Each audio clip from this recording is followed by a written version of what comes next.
Dans le labyrinthe des mots, des locutions et des expressions, on s'y perd parfois. Mais chaque mot a son histoire, et chaque histoire, son fil conducteur.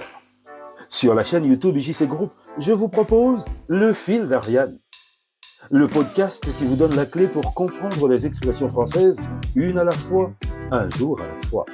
Le Fil d'Ariane, votre rendez-vous quotidien sur JC Group. Bonjour à tous, je m'appelle Israël Jackie Cantave. Bienvenue dans ce nouveau numéro dédié aux mots, aux locutions et aux expressions. Comme chaque jour, je vous propose d'effectuer ce voyage intergénérationnel consacré à la magie des mots et des expressions. Une machine à remonter le temps pour comprendre l'histoire et la mythologie et placer dans leur contexte les plus belles phrases exprimées par les esprits anciens, mais qui permettent de raconter des histoires contemporaines.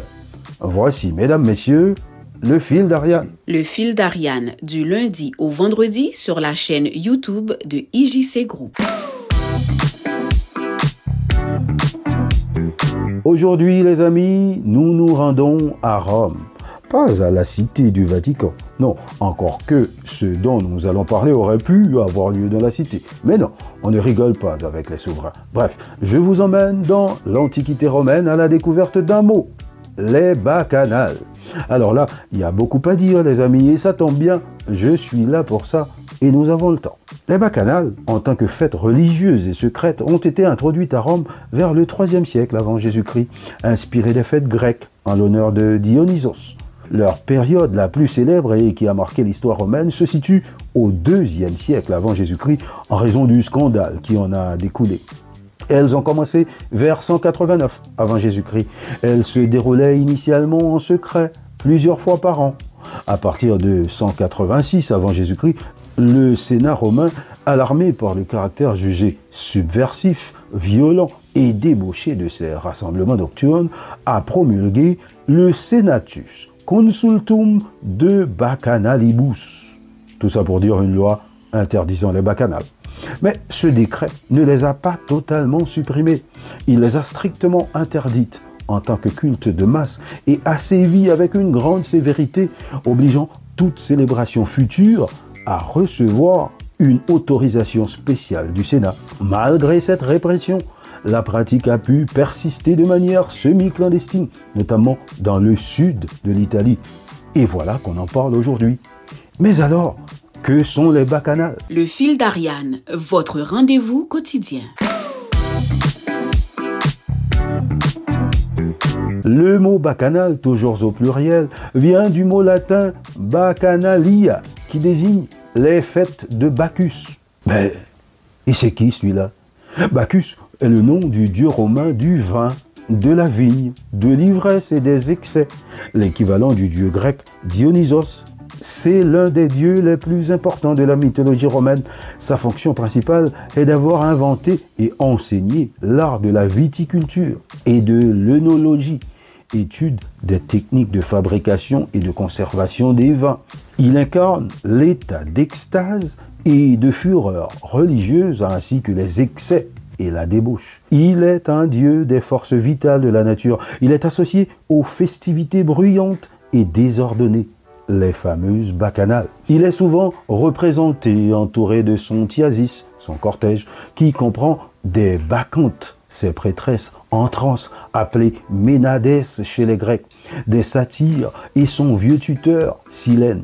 Il est généralement représenté jeune, couronné de vignes ou de lierres, tenant un thyrse, un bâton entouré de lierre et surmonté d'une pomme de pin et une coupe de vin ou une grappe de raisin. Il est aussi souvent associé au léopard ou à la panthère. Le culte de Bacchus en particulier, les bacchanales, était connu pour son côté mystique, ses rituels nocturnes et ses excès, ce qui a causé l'inquiétude et la répression du Sénat romain à un moment de l'histoire. Ce que je vous disais au début de ce fil d'Ariane.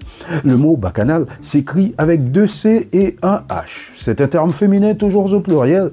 Normal, le terme bacchanal ramène à un grand nombre, au bruit, au vacarme, à des fêtes débridées. Le mot est donc généralement employé pour évoquer une scène de confusion joyeuse, mais souvent excessive ou licencieuse. Par extension, une bacchanale désigne aujourd'hui, dans le langage courant, une fête bruyante et désordonnée.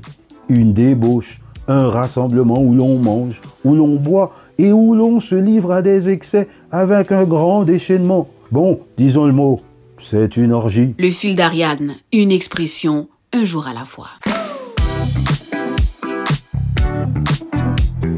Et voilà les amis, la prochaine fois qu'un ami vous invite à des bacchanales, vous saurez ce qu'il vous reste à faire.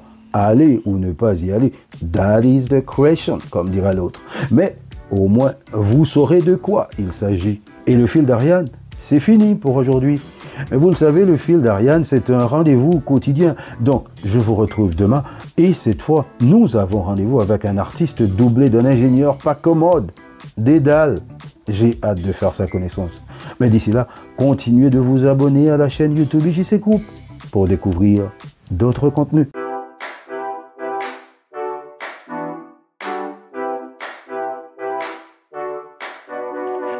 Dans le labyrinthe des mots, des locutions et des expressions, on s'y perd parfois. Mais chaque mot a son histoire, et chaque histoire, son fil conducteur. Sur la chaîne YouTube IJC Group, je vous propose le fil d'Ariane. Le podcast qui vous donne la clé pour comprendre les expressions françaises, une à la fois, un jour à la fois. Le fil d'Ariane, votre rendez-vous quotidien sur IJC Group.